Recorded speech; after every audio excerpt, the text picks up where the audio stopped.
Baik, bismillahirrahmanirrahim. Untuk layarnya udah bisa dilihat belum, teman-teman? Sudah, Pak. Bisa, Pak. Suaranya juga ini udah bisa ditangkap dengan baik ya. Bisa, Pak. Baik, baik. Bismillahirrahmanirrahim. Assalamualaikum warahmatullahi wabarakatuh. Waalaikumsalam. Waalaikumsalam warahmatullahi wabarakatuh.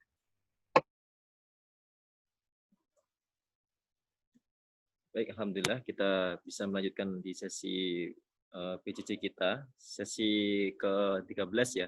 Jadi kita tinggal menyisakan 2 sesi dengan sekarang ini ya. Untuk itu nggak terasa ya, ternyata sudah hampir berakhir tuh perkuliahan PCC kita ya, yang hampir 1 semester ya, dengan durasi dengan 14 pertemuan ya. Untuk itu kita coba optimalkan ya di sisa pertemuan ke depan ini ya. Yang pertemuan ini kita akan membahas mengenai akuntansi perubahan ya, baik perubahan kebijakan, perubahan estimasi, dan karena adanya error ya. Secara umum mungkin dari AKM juga sudah disampaikan ya. Jadi kalau prinsipnya kalau perubahan kebijakan gimana ya? Coba saya minta tolong Fandi. Fandi boleh, Fandi? Fandi? Fandi ada, Fandi? Alfandi? Alfandi ada? Iya, Pak. Gimana? Coba contoh kalau perubahan kebijakan tuh contohnya apa? Nah, tadi kamu nulis apa tadi di forum tadi? Contohnya apa itu?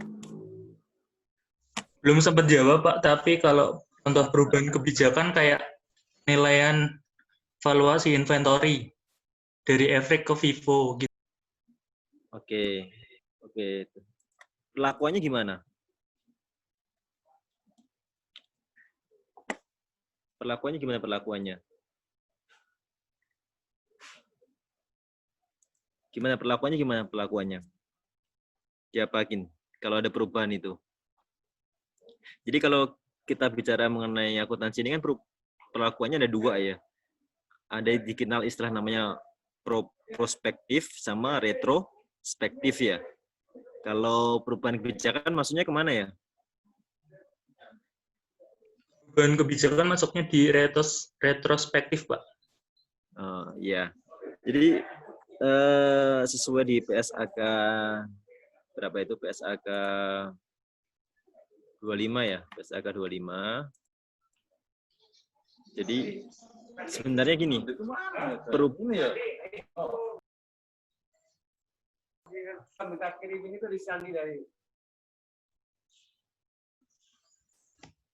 jadi kalau perubahan kebijakan itu sebabnya ada 2 ya, secara umum ya. Yang pertama adalah jika karena adanya perubahan SAK standar ya. Jadi misalnya contohnya kayak leasing kemarin kan itu berubah jadi PSAK 73 itu. Nah, maka teknis perubahannya itu mengikutin PSAK yang bukan PSAK yang di situ gitu ya. Kemudian ada juga perubahan yang secara sukarela. Sukarela ini jika memang menghasilkan informasi yang lebih memadai atau lebih menunjukkan kondisi yang sebenarnya gitu ya. Nah, itu secara umum memang benar ya. Jadi retrospektif. Apa sih artinya retrospektif? Artinya adalah seolah-olah perubahan itu dilakukan pada saat dari awal gitu, bukan pada saat sekarang temukan. Yaitu perubahan kebijakan. Yang kedua adalah adanya perubahan estimasi, seperti perubahan estimasi ya, contohnya perubahan provisi ya, yang melakukan estimasi masa manfaat atau berekonomis, kemudian juga nilai residu, bahkan tadi perubahan metode penyusutan itu termasuk perubahan estimasi ya. Tapi kalau perubahan dari cost method ke revaluation method itu maksudnya apa ya? Perubahan perubahan estimasi apa perubahan kebijakan kira-kira? Gimana maksudnya? Ada yang tahu? Perubahan dari cost method menjadi revaluation method. Maksudnya apa? Perubahan kebijakan apa perubahan estimasi ya? Nanti cek ya. Terus ada juga error ya, kesalahan. Di kesalahan ini ya, kalau perubahan estimasi itu secara umum adalah prospektif ya. Artinya apa? Artinya yang lalu-lalu itu kita nggak sesuaikan, nggak adjust gitu. Biasanya adjustment-nya ini adalah ke akun yang terkait ya, terutama adalah return earning ya, terutama akun-akun yang nominal ya, karena sudah masuk ke akun-akun return earning. Dan error ya, kesalahan ini ya nanti kita ada namanya istilahnya counterbalancing sama non counterbalancing ya, artinya sudah terkoreksi dengan sendirinya atau tidak terkoreksi dengan sendirinya gitu. Nah itu nanti teman-teman coba diperhatikan lagi. Baik, kita coba lihat contoh ya. Contoh nih di sini ada, bisa ambil 2 case ya. Saya minta tolong nih Anissa Fitri. Anissa Fitri ada? Anissa Fitri ada? Anissa? Ada, Pak. Case 1 ini masuknya perubahan apa tadi? Perubahan apa? Case 1 ini. Maksudnya perubahan apa? Perubahan? Prospektif, Pak. Enggak, maksudnya perubahan kebijakan, estimasi, atau error maksudnya? Kebijakan. Kebijakan. Treatmentnya gimana? Prospektif atau retro? Retrospektif, Pak. Oke. Yang case 2? Sama. Nah ya, oke. Oke, kita ambil simple ya. Kita coba mulai dari case 2 dulu yang mungkin lebih mudah ya. Ini perusahaan ya, merubah dari metode cost recovery ya, cost recovery. Awalnya cost recovery. Kalau cost recovery itu artinya berarti dia mencatat pendapatan sebesar nilai cost-nya ya. Selama proses itu sampai nanti di akhir periode baru diakui nilai selisih dari nilai kontraknya itu dengan yang sudah diakui. Menjadi percentage of completion ya. Kita dapat data 2014. Ini data apa namanya? Data income ya, data apa namanya? Pendapatan ya, pendapatannya ya, atau yang terefek ke net income ya. Jadi revenue construction-nya ya. Di 2014 itu ketika menggunakan kita menggunakan cost recovery 610, sementara dengan percentage lebih tinggi. Ya, kenapa percentage lebih tinggi ya? Ada yang tahu kenapa percentage lebih tinggi daripada cost recovery? Sekaligus mereview nih. Anissa boleh jawab, Anissa? Tadi Anissa. Kenapa percentage lebih tinggi dibanding cost recovery? Anissa? Kenapa? Karena ya kalau percentage kan sudah menggunakan sudah di situ ada unsur ininya ya, gross profit-nya ya di situ. Makanya lebih tinggi. Sementara cost recovery kan diakui sebesar nilai cost-nya ini. Di 2014 ya ini selisihnya ini. Nah, kita ini posisi di 2015. Di 2015 ini kita sudah menggunakan percentage ini. Sehingga yang perlu kita lakukan adalah bagaimana melakukan jurnal di awal tahun 2015. Karena di akhir tahun 2015 ini kita sudah menggunakan percentage of completion. Oke, saya minta tolong Sinta Trisna. Ada Sinta Trisna? Sinta ada Sinta? Ada, Pak. Oke. Gimana nih? Treatmentnya gimana perlakuannya? Jurnalnya di awal tahun 2015 ya, Pak. Contraction in process. Oke, CIP ya. Iya, 170. Pada deferred tax liability-nya 42.500. DTA-nya ini debit kredit. Itu Oh, kredit, Pak, yang deferred-nya. berapa nih? 42.500. Terus di kredit juga retained earning 127.500. Oke. Saya nanya nih, kenapa larinya ke construction in process ya? Progress ya, kenapa? Larinya, tahu akun ini tiba muncul gitu akun ini? Soalnya itu kan labanya itu kan jadi lebih tinggi, Pak. Jadi contraction in process-nya itu dikurangin, terus akhirnya dia nambah retained earning. Ya, jadi kalau kita minta menjelaskan ya, kita coba runut jurnal awalnya gini. Pada saat kita jurnal awal di mana tuh, di cost recovery kan, jurnalnya apa? Jurnalnya pada saat ini, jurnalnya apa? Kan ini kan, jurnalnya kan CIP pada misalnya pada cash misalnya ya, pada cash ya. Terus kita juga apalagi kalau kita ngakuin pendapatannya construction expense ya, expense ya, ya kan? Pada apa? Pada revenue ya, revenue misalnya LTCC ya, LTCC gini kan.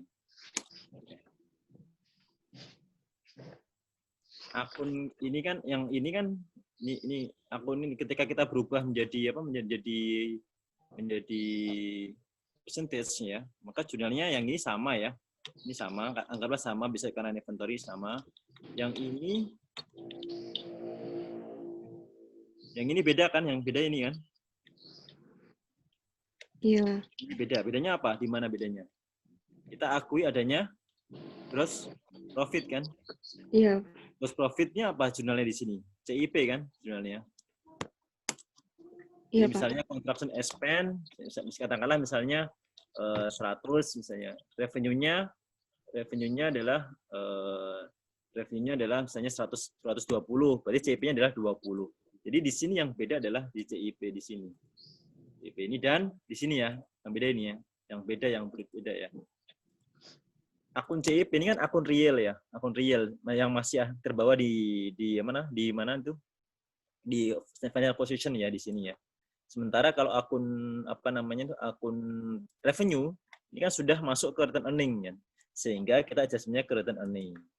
Nah, terkait dengan pajak ya, maka ini efek pajaknya ya, karena kan kalau yang sudah masuk return earning kan sudah dikurangi dengan pajak, sudah net of tax-nya gitu.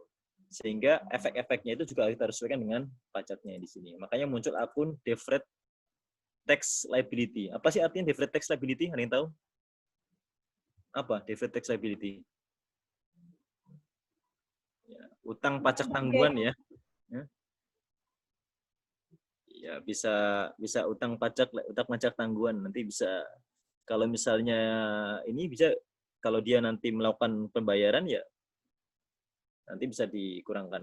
Artinya dia melakukan koreksi SPT ya, pembetulan SPT mungkin di tahun depannya, sehingga dia harus menambah nanti diperhitungkan dengan tahun yang berjalan. Baik ini ya. Baik, untuk perubahan ini cost recovery dari cost recovery menjadi percentage, ada pertanyaan teman-teman terkait. Jadi kalau untuk lab-nya kita fokus ke jurnalnya ya.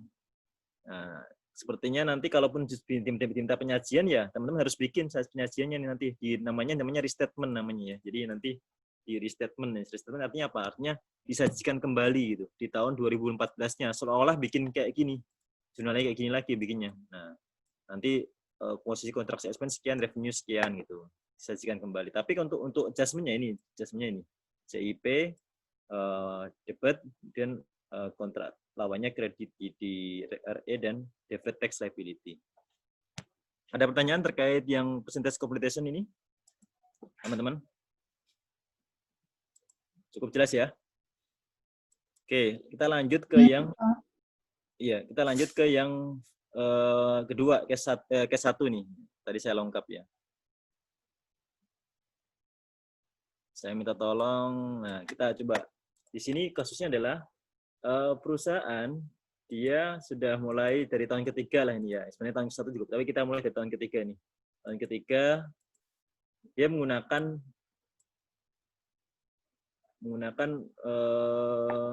bentar saya cek lagi.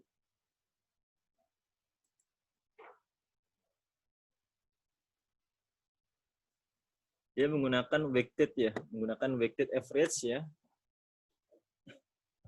Kemudian dia rubah ke FIFO gitu, ke FIFO misalnya. Nah, ini data ini adalah data ending inventory ya, ending inventory. Kalau pakai weighted sekian, kalau pakai FIFO sekian ini.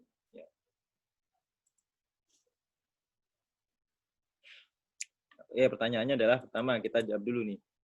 Nah, tadi kan ini retrospektif ya, sehingga pasti jurnalnya terkait dengan return earning ya. Oke, sekarang kita lihat bagaimana jurnal yang dilakukan di posisi awal tahun keempat ya di sini ya.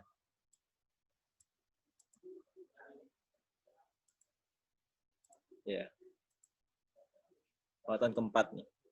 Saya minta tolong coba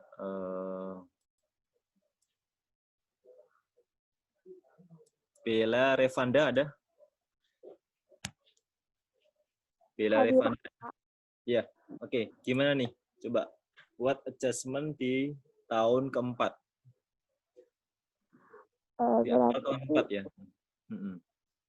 Itu ini data inventory ya. Ya.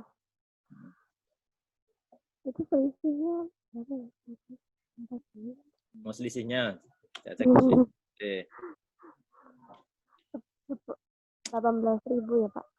Berarti return earnings pada inventory. Gimana? Di awal tahun keempat kan, Pak? Iya, betul. Return earnings pada inventory. Berapa? 18.000. 18.000. Return earning pada Inventory. Kita coba cek ya. Teman-teman masih kalau ngerjain soal ini, teman-teman harus ingat ya rumusnya ya. Ending inventory, beginning inventory ya. Beginning ya. Inventory masih ingat rumus ini? Tambah apa? Ditambah purchase ya. Add by purchase ya. Terus less by ending inventory. Ending inventory ya. Ending inventory ya.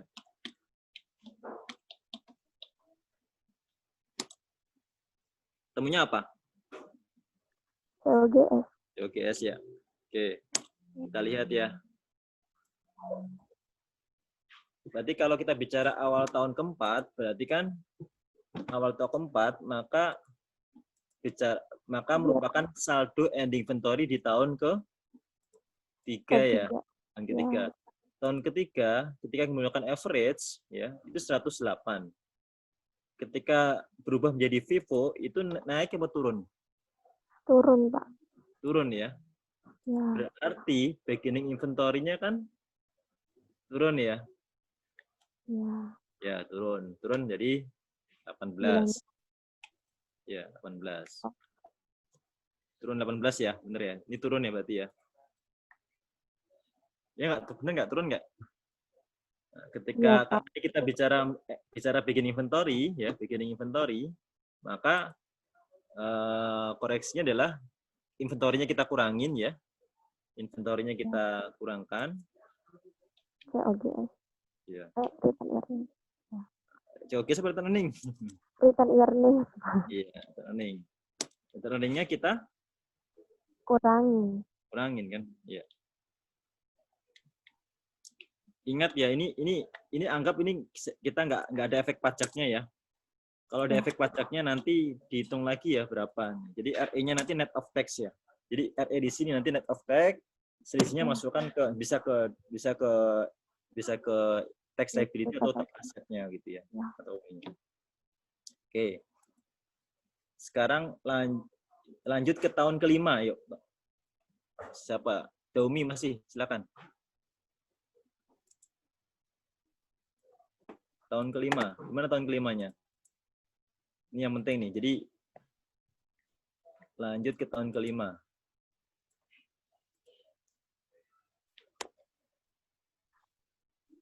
Silakan, saya minta tolong dia Ayu Megawati. Dia ada dia. Dia ada. Hadir, Pak. Ya, ayo coba di tahun kelima ya, tahun kelima ini. Tahun kelima. Ya, kita lihat ya, yang kita ini ada. Di akhir tahun kelima ya, akhir tahun kelima. Di akhir tahun kelima, ini gimana jurnalnya? Akhir tahun kelima. Di akhir tahun kelima berarti dicari selisihnya dulu, Pak. Oke, selisihnya. Selisihnya boleh. Selisih antara average ke ini. Ya, nanti selisihnya nanti. Oke, kalau kita bicara tahun kelima, maka yang saldo awalnya yang menjadi saldo awal adalah saldo tahun Keempat. Tahun keempat ya, berarti bicara ini juga ya. Ya, ini. Ya. Di tahun oke. Kita akan secara bagaimana adjustment di tahun kelimanya ya.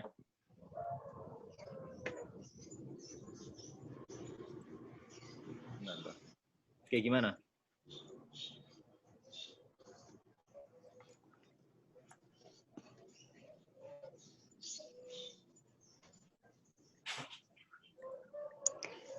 Tahun kelima berarti dari Nih, kita bicara ini. Berarti beginningnya pakai tahun keempat. kan. Nah, tahun keempat nih gimana beginningnya? Ketika dia berubah dari weighted ke FIFO itu inventorinya naik apa turun ya? Naik. Naik ya. Berarti endingnya, berarti beginningnya naik ya. Beginningnya naik. Naik berapa? Naik 14.000. 14.000 ya. Oke. Di tahun kelima ya, purchase anggap sama ya. Kemudian di sini di tahun kelima ternyata ending inventory-nya juga gimana? Menurut weighted kalau digeser ke FIFO naik. turun, naik juga. Naik atau turun? Naik, Pak. Itu dari Naik ya. Naiknya berapa? 16.000. Naik 16.000. Oke.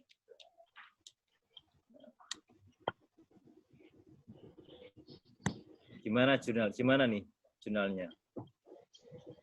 Ini kita ini juga aplikasikan aja pajaknya ya, supaya nggak bingung ya, lebih gampang ya. Ya, berarti inventory terhadap retain earning sebesar itu tambahan selisihnya itu 14 sama 16.000. Bentar. Jurnalnya satu-satu dulu jurnalnya nih. Kalau mau gampang, pertama ini kita kan ada bikin inventory-nya naik tadi ya, bikin inventory-nya ya, naik ya. Iya. Nah, bikin jurnal dulu. Berarti kan inventory beginning ya, kita bikin aja jurnal gini nggak apa nih. Beginning naik berapa tadi? 14.000 ya. Lawannya apa? Kenapa earning? Earning-nya naik atau turun? Return earning-nya naik. Naik. Nah. Kemudian di sini ending inventory-nya ini naik kan? Naik. Inventory naik kan? Nah. Kalau ending inventory naik ya. Ending inventory naik ya, maka COGS-nya jadi turun. Betul nggak? Iya. Ya kan? Nah, di sini makanya di sini bikin jurnal lagi kedua. Jadi inventory, inventory ya, inventory yang ending ya, endingnya berapa, naik berapa tadi? Naik 16.000 ya. Iya. Terus apalagi, terus beginningnya kita balikkan, beginningnya kita kurangkan di sini, beginning kan 14.000 ya. Selisihnya masukkan ke mana? Ke RE. Enggak loh. Oh. RE kan tahun yang lalu. Ini kan sekarang kita positif. Oh iya. 15. Oh iya, Pak. Kan ini bisa dimasukkan ke sini nih. Ini. Iya. Masukkan ke COGS sebesar 2.000 ya. 2.000. 2.000. Nah, dua jurnal ini kalau kita gabung, kita bisa gabung jurnal ini, maka yang beginning ya, yang beginning ini nanti bisa offset ya. Jadi ini bisa di eliminir nih. Ini data ini sama ini bisa di eliminir. Sehingga jurnalnya nanti tinggal ini, tinggal inventory 16.000, kreditnya apa? RE dan COGS. RE 14, COGS 2.000. Ya, bisa digabung ya ini ya. Oke. Ini kelihatannya simpel, cuma memang kadang-kadang ini ya, apa namanya, agak bingungkan ini ya. Oke, silakan teman-teman. Ada yang mau pertanyaan nggak terkait dengan simulasi sederhana ini? Pak, izin bertanya. Iya, iya. Jadi itu di dalam C1 itu kita ngubah metode dari average ke FIFO-nya di akhir tahun kelima ya Pak posisinya. Iya, ini. Iya, di akhir tahun kelima. Titik ininya ya, titik apa namanya? Titik. Jadi soal iya, jadi ya Pak. Ya, jadi soalnya nih apa namanya? Dibikin soal yang independen lah, terpisah. Bikin assessment tahun keempat gimana? Ya. Terima kasih Pak. Sedangkan ini baru perubahan kebijakan ya. Nanti kalau untuk estimasi ya, kalau kasusnya kebanyakan kan kasus kasus aset tetap ya, atau kasus equipment building ya. Intinya adalah baik itu perubahan misalnya metode penyusutan ya, dari strike line atau mungkin sebaliknya ya.